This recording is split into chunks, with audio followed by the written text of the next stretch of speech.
het twee spesifieke vrae gekry rakende Euklidiese meetkunde. So hierdie was die een skets gewees waar hulle gevra het werk x, y en z uit as DEFG 'n parallelogram is. En dan was daar daardie wat ek ook gekry het waar hulle gesê het waar die grootte van C2 en A2 is ABCD 'n ruimte is. Alright, so ek gedink okay, laat ek sommer hierdie twee in 'n video maak en dan so vir julle daarmee ook help. Alright, so onthou die belangrikste ding wat hulle vir jou sê is dat DEFG is 'n parallelogram. So dadelik moet jy vir jouself jou verskillende eienskappe kan insit. So die eerste wat ek weet is dat my teenoorstaande sye gelyk is. Okay, in hierdie geval gaan dit my nie regtig help nie, maar wat my belangrik is om my dalk te help is dat ek weet die teenoorstaande sye is ewewydig. Hoekom is dit belangrik? Want dit, sodra ek weet sye is ewewydig, dan weet ek kan gaan kyk vir 'n F, 'n I of 'n N. My verwisselende hoeke, ooreenkomstige hoeke of kopende hoeke. 'n ander belangrike rede wat ek ook weet as dit kom by die hoeke van 'n parallelogram, is ek weet die teenoorstaande hoeke is gelyk. So ek weet hoek die E en F gaan gelyk wees en ek weet hoek D en hoek G gaan gelyk wees. Wag, as ek dit so doen, lyk dit dalk 'n bietjie confusing, kom ek doen net eerder met 'n ander kleur. Okay, so ek weet hoek D en hoek G gaan gelyk wees. Alright, so hulle sê bepaal met rede is vir X, Y en Z. So al wat hulle vir my gee is 42 grade. Alright, maar wat sien ek kan ek vorm met daai 42 grade? Ek sien hy maak 'n baie mooi Z. So met ander woorde, as X 42 grade is, hoe groot gaan X wees? Hulle gaan nie dieselfde wees. So X gaan ook 42 grade wees. Alright, so my stelling is X is gelyk aan 42 grade. Hoekom? Want ek het verwisselende hoeke. En onthou, jy moet sê watter lyne is ewewydig. So jy moet daar vir my sê, DE is ewewydig aan FG. Eintlik voor ons hierdie skryf, moes ons eers gesê, toe het ons daai gekry. Okay, want dit was nie vir my gegee, dat daai twee lyne ewewydig is. So ek moet eintlik eers begin deur te sê, wacht, DE is ewewydig aan FG, en DF is ewewydig aan EG. Hoekom? Want is die teenoorstaande sye van 'n parm. Okay, so jy moet eintlik eers daai byskryf, want dit was nie vir gegee nie. Alright, so nou weet ek hy is 42 grade. Nou volgende wil ek weet wat is die grootte van y. Maar wat gee hulle saam met dit vir my? Hulle sê ook vir my, maar wag, hierdie lyn en hierdie lyn is dieselfde. DE en DF is dieselfde lengte.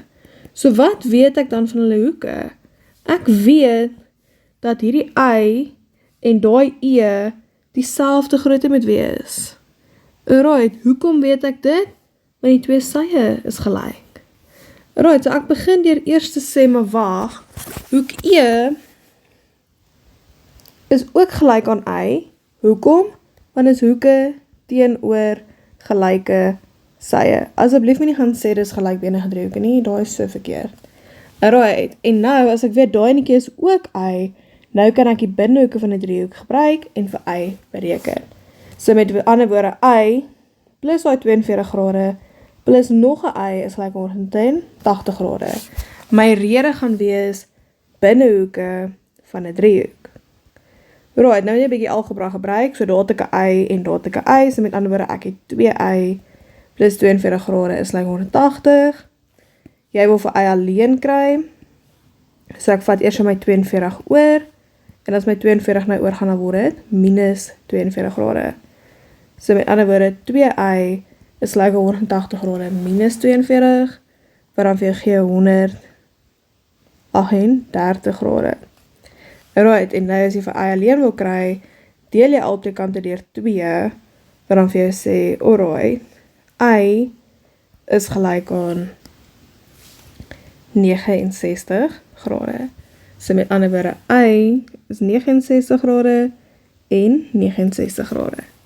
Alright, en dan die laaste ene z, wat weet ek van daai hoek E en van daai hoek F? Ek weet hulle is gelyk aan mekaar. Alright, so ek weet dat hoek E gelyk is aan hoek F, hoekom? Want is die teenoorstaande hoeke van 'n parm is gelyk. Alright, so met ander woorde, z gaan gelyk wees aan wat y was, so hy gaan gelyk wees aan 69 grade. Right, en dit is dan dit wat jy miskien het by die eerste ene. Ok, dan by vraag 3, sê hulle bepaal die grootte van hoek C2 en A2 as ABCD 'n ruit is. Selfde ding, gaan figure gou uit waar is my lyne, so ons weet al die lyne van 'n, of al die sye, al die sye van 'n ruit is gelyk, maar die teenoorstaande sye weet ons is ewewydig.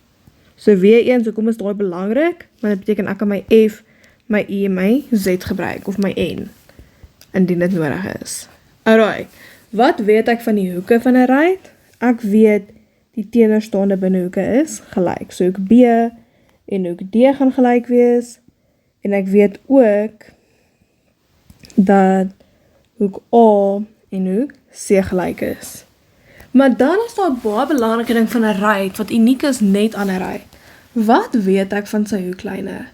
Ek weet, hier waar sy hoeklyne mekaar sny, het ek altyd 90 grade hoeke. So al hierdie hoeke hierso is 90 grade.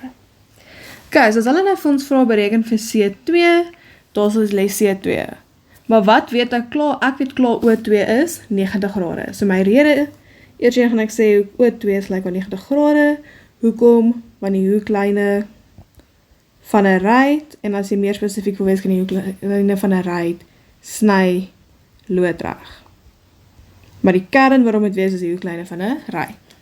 Nou as ek weet daai hoek is 90 grade en ek weet daai is 25, hoe kan ek dan vir C2 bereken? Deur binnehoeke van 'n driehoek. So ek kan dan sê C2 is lyk 180 grade minus daai 90 minus daai 25, en wat gee dit dan vir my? Dit gee vir my 65 grade. Rede binnehoeke van 'n driehoek. Ok, so hy is dan 65 grade. Alright, dan vra hulle vir A2, so waar is A2? Alright, daar is A2. Dis die teenoorgestelde kant van my driehoek. So wat weet ek, kan ek heel moeilik gaan maak? Ag, 'n lekker Z. So dit beteken ek weet dat hoek A2 moet gelyk wees aan hoek C2.